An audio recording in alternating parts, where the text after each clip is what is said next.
Очакваме всеки момент водата да заври. Чува се, че вътре има страшна активност. 25 минути и 45 секунди. Охо, ври доста. Значи 25 минути и 40 секунди някъде. И има още дърва и огъня продължава зверски да гори.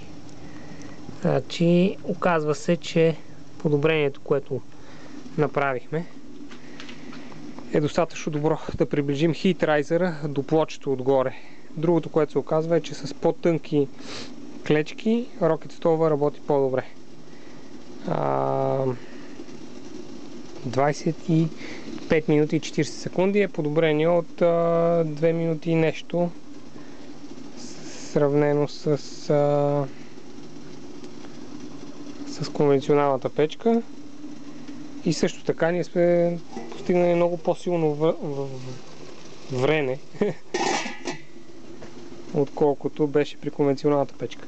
Дървата, които сме използвали, може да видите, че са приблизително, ако ги подредим по някакъв начин, да се вижда колко сме взели,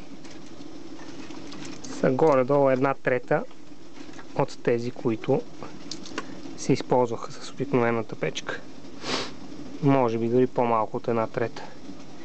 Тази част на щагата не сме я пипали, само вертикалните дърва. И това е. Значи все пак експериментът е успешен. И другия извод, който си правим, е, че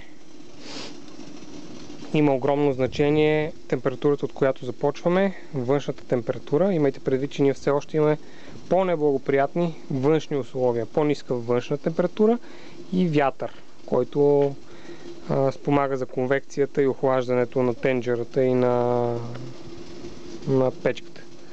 Следователно, ако тези условия бяха еднакви, би трябвало да се справим дори по-бързо от постигнатото време. Така че, както казах, за около 20-22 минути би трябвало да успеем да го направим при желание.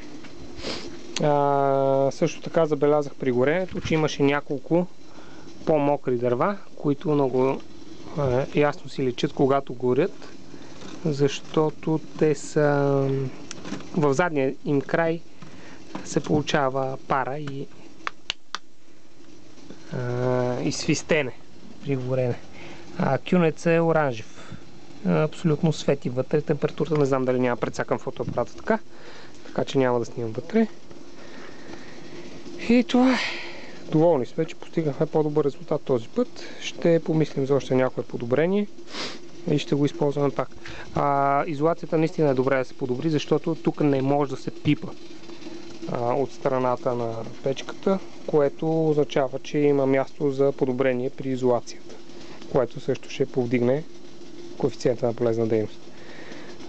Ще си поиграем още малко с печката, да видим дали може да подобрим нещо и може би ще направим още един експеримент. До скоро.